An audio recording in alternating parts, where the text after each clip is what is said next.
subscribe to my channel and also press this bell icon.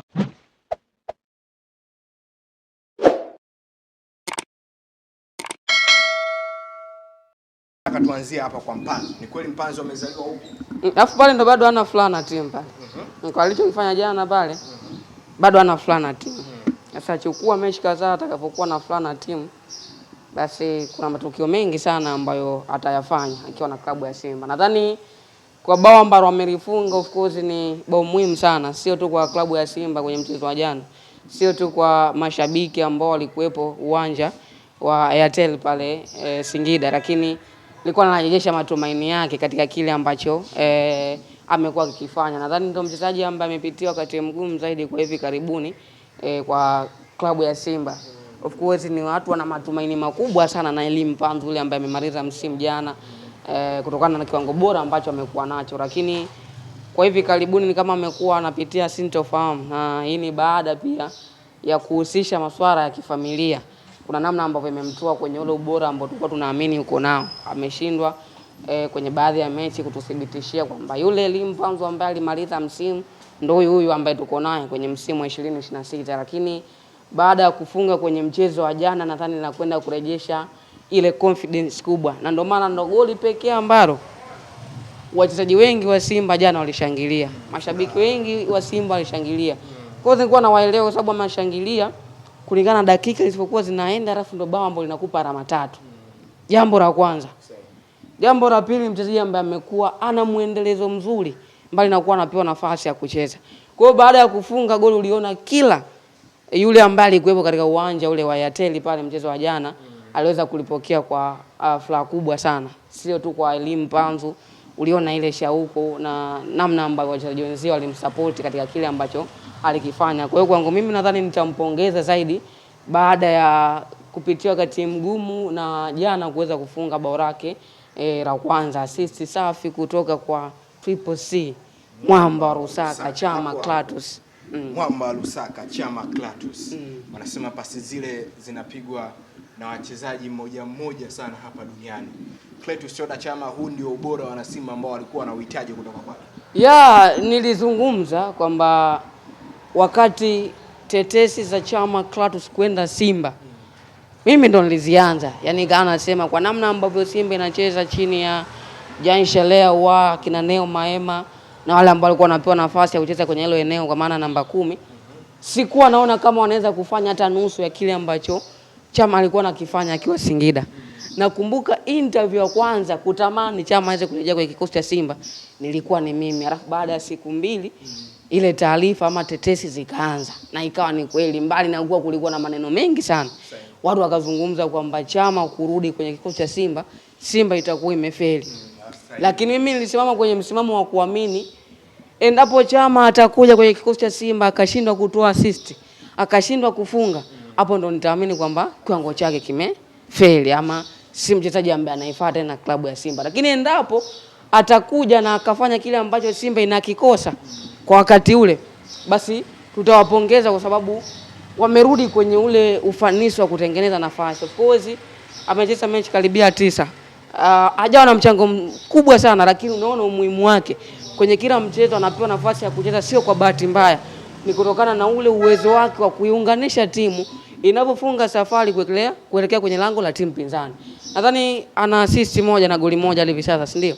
Kwa hiyo kwangu mimi nadhani hakuna ambaye ajui ubora wa Chama Clatous 1v1, lakini kwenye nyakati ambazo unamhitaji zaidi kufanya maamuzi ya kitimu amekuwa akithibitisha hilo.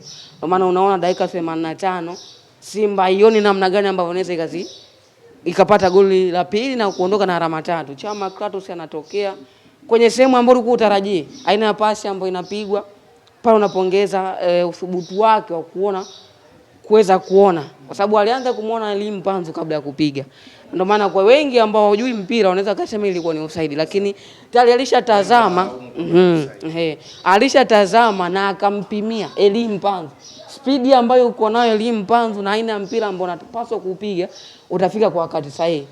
Kati sahihi ambazo Elie Mpanzu anafunga safari kufuata mpira akaweza kwenda kufunga bao ambalo lilileta matumaini tena kwa klabu ya Simba, kwa sababu naamini kwenye mchezo wa jana endapo Simba angeweza kupoteza alama 3, yani sintofahamu ingekuwa ni kubwa zaidi, kwa sababu ya tayari kwenye michuano ya kimataifa wana wakati imeshaisha ile ya michuano ya kimataifa. Kwa hivi sasa macho ya timu zote 4 ile ambazo zilikuwa zinashiriki michuano ya kimataifa namna gani ambavyo zinayamaliza mashindano ya ndani.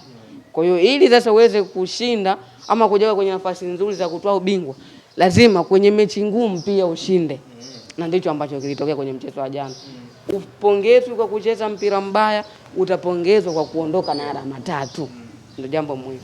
Na anatakiwa kujifanya Simba hivi sasa ni kila mechi kuangalia kupata alama 3. Yeah, na ndicho ambacho Steven Becker amekuwa nacho. Nadhani wakati mgumu zaidi ambao anaopitia kwa hivi sasa ni kukosa mshambuliaji asilia.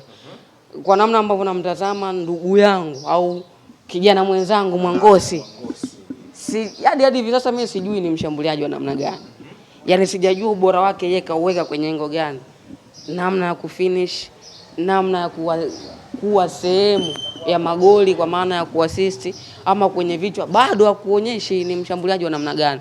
Nadhani ndio mchezaji ambaye yupo kwa daraja la chini sana katika wachezaji ambao anacheza kwenye ile eneo la ushambuliaji. Kwa wakati mwingine Steven Becker analazimika kwenda na force number 9 kwa maana Ino Luemba ambaye hatujamzoea kucheza kama namba 9 kwa maana ya sifa ambazo uko nazo, lakini anaamini zaidi kuna nafasi ya mchezaji uwanjani. Yaani kuna utekelezaji wa majukumu uwanjani. Nafasi ya mchezaji ndio ile kwamba Kagoma tunajua ni namba 6. Rushain Deroku tunajua ni namba 4 au namba 5, si ndio? Lakini inapokuja sala utekelezaji wa majukumu utakuta pia Rushain naye anafunga mabao. Hicho ndio kitu ambacho Steven Becker kwa hivi sasa anajaribu kukitengeneza. Kwa hiyo ana vipaji vikubwa sana ambavyo vinahitaji muunganiko wa maarifa ya wachezaji wote kwa ujumla kuweza kuziamua mechi zao. Tumeona jana Anicet Teula namna ambavyo amekuwa akiwageuza na namna ambavyo amekuwa na uthubutu wa kuweza kufanya kile ambacho anaweza kukifanya 1v1. Lakini changamoto ambayo pia naiona ni kwa Libasi Gwe. Ile kati ya wachezaji hatari sana na wasumbufu wakiwa uwanjani. Lakini sijajua kwa nini Steven Becker kwenye kila mchezo ambao Libasi Gwe anacheza imekuwa ni ngumu kumaliza dakika 90. Kama unafuatilia bado hujajua na unakuwa unajiuliza sana. Yeah, najiuliza kwa nini imekuwa ni ngumu kumaliza dakika 90. Yaani ni mchezaji ambaye akiwa ndani ya uwanja of course ile speed 1v1 maamuzi ambayo amekuwa akiyafanya, unaona ni mchezaji ambaye ni kama baada ya kipindi cha pili umuoni tena yule ambaye ameanza ndani ya kipindi cha kwanza. Kwa anavyoanza Libasi Gwe sivyo ambavyo anamaliza. Inawezekana ndio changamoto ambayo anaipitia kwa hivi sasa. Kwa hiyo kwangu mimi nadhani hadi hivi sasa Steven Becker bado hayupo kwenye wakati mbaya na bado hayupo kwenye wakati mzuri. Namna gani ambavyo anapaswa kuwa na muendelezo wa hiki ambacho amekianzisha. Mchezo wa jana of course amekosa clean sheet na of course sikushangaa kwa sababu ya aina pia timu ambayo alikuwa anakutana nayo. Ni timu ambayo kutengeneza nafasi ni jambo la kawaida, kuweka mpira wavuni pia ni jambo la kawaida. Kwa hiyo wamecheza kwenye kiwango bora sana kwenye mchezo wa jana, lakini walikuwa kimaamuzi zaidi. Hasa kipindi cha kwanza walicheza mpira mzuri, lakini baada ya kurudi kipindi cha pili nadhani kama walipoteana kwenye ile katikati wakajikuta wanafanya baadhi ya matukio ambayo alikuwa anatafsiriwa alipaswa kuwa penalty. Na of course kuna tukio ambalo refa binafsi naona aliteleza. Ilistahili kuwa penalty ya wazi kabisa Singida Black Stars walinyimwa kwenye mchezo wa jana. Ili tukio omba sana litokee kwenye hivi vilabu vikubwa, lakini kwenye hivi vilabu vidogo vinapitia wakati mgumu sana. Kama unazingatia utaona hata kwenye michuano ya CRDB Federation makosa yanafanyika sana na marefali, lakini maamuzi unakuta yanachelewa au yakitoka hayatoki kwa ule uzito wa tukio lenyewe. Hii tukio inawezekana refa akafungiwa, si ndio? Lakini sifikiri kama anaweza akafungiwa labda ndani ya miezi 6 kama ambavyo ilitokea kwenye dabi. Kwa kumekuwa na sintofahamu ambayo yani tukio likiwa linaihusu Young Africans basi wanalipromote zaidi ni wekundu wa Msimbazi Simba. Na tukio likiwa linahusu klabu ya Simba, tukio linapromotewa zaidi na Young Africans. Kama umeona jana kwenye mitandao ya kijamii baada kile kilichotokea. Unaona pia msemaji wa Young Africans Ali Shaban Kamwe akiwa anazungumza hivyo, yani kuna namna ambavyo ligi yetu imejengwa na hivi vilabu viwili. Kwa hiyo imekuwa ikiwakandamiza sana hivi vilabu vya madaraja ya kati. Sawa, umezungumza hapo vizuri sana. Shida ya Simba ni kuto kufunga magoli. Yeah. Na pengine ndicho ambacho kinahukumu. Simba anacheza mpira mzuri lakini magoli yameshindwa kupatikana kwa wingi ama anashindwa kupatikana kwa wingi. Yes. Pengine changamoto ya Simba bado ni ile ambayo wanaendelea kustruggle nayo. Na wengi wanazungumzia kwamba wataendelea kustruggle sana kwa hiyo. Ya, changamoto ni ile ile, lakini kwa hivi sasa naona kuna uafadhali mkubwa. Kama unakumbuka chini ya Jaisha leo wa kina Neo Maema ambao ndo alipewa jukumu la kuhakikisha wanazitengeneza nafasi ili kina Jonathan Soa na Selemani Mwalimu waweze kuzitumia, ilikuwa ni changamoto kubwa sana. Nadhani mmoja kati ya sababu ambayo pia ilipelekea Simba kuweza kufanya maamuzi ya kuachana nao wachezaji ilikuwa ni namna utengenezaji wao nafasi ulikuwa ni hafifu sana. Kwa hivyo sasa of course nafasi zinatengenezwa, lakini wa kumalizia ama zile nafasi kuzigeuza kuwa mabao ndio changamoto. Sasa hapo unapokuja kuangalia kabisa unamkosa mshambuliaji kama Jonathan Soa kwa sababu ambazo ziko nje ya mipango ya Steven Becker. Zaidi kucheza unajiuliza mchezaji aonekane. Ya Selemani Mwalimu pia. Kwa hiyo nadhani unawapa wakati mgumu sana hawa viungo washambuliaji. Wana jukumu la kuhakikisha nafasi zinatengenezwa, lakini pia wana jukumu la kuhakikisha mpira unaingia wavuni. Of course wana uwezo wa kufanya hivyo, lakini usitegemee watafanya hivyo kwenye kila mchezo, kwa sababu jukumu la Chama Clatous ni kuipandisha timu pale ambapo unakutana na mpinzani ambaye anakabia juu. Unapokabia, ninavyosema kwambia anakabia juu, anakabia kwenye fezi yako. Yaani kwenye nusu ya uwanja unakuta matukio mengi yanaanza kuyafanyia kule. Kwa lazima Chama Clatous ashuke chini kuanza kuchukua mipira na kuikokota. Ambako anategemea sasa mbele kuwe na Selemani Mwalimu. Sasa Selemani Mwalimu hatuko naye kwa hivi sasa. Na unakutana na Loemba ambaye kisifa ama kitabia naye si mchezaji ambaye ana uwezo wa kusimama eneo moja. Atahitaji kushuka chini, atahitaji kwenda pembeni, yani hivyo ili kuongeza idadi ya wachezaji ambao wanakuwa wanahusika zaidi kwenye mpira. Kwa hiyo nadhani ni changamoto ambayo Steven Becker kwa hivi sasa anaipitia. Waidha ni kukosa au wachezaji ambao wana uwezo wa kutengeneza nafasi na kuzifunga, kama pia inawezekana ni kukosa wachezaji wake muhimu kwenye ile eneo husika la washambuliaji. Kwa hiyo kwangu mimi nadhani bado hajafanikiwa kwa 100% sana kuweza kuifanya Simba tuanze kuijaji kwenye ile level ya wao, yani kwa maana ya timu ambayo unauhakika kwenye kila mchezo kuondoka na alama 3 ni uhakika. Japo pia ana huo uthubutu au kuonyesha kwamba uwezo wa kupata alama 3 ambazo nazihitaji kwenye kila mchezo na naweza.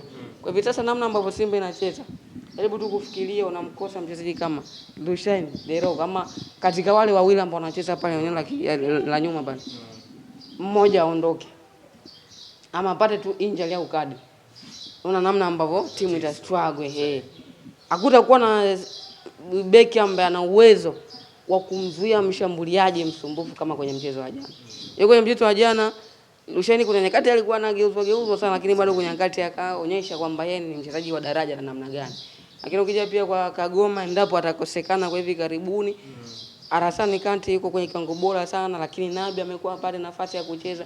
Kwa hiyo atakapopewa nafasi usitarajia atakupa kwenye ule wastani ambao alikuwa nao. Kwa hiyo kwangu mimi nadhani bado Steven Becker hajafanikiwa kwa kiasi kikubwa sana, mbali na kuwa na wachezaji ambao wana vipaji vikubwa sana. Changamoto imekuwa namna gani ambavyo hivi vile vipaji ambavyo wako navyo vinaisaidia timu kwenye kila mchezo kupata alama 3.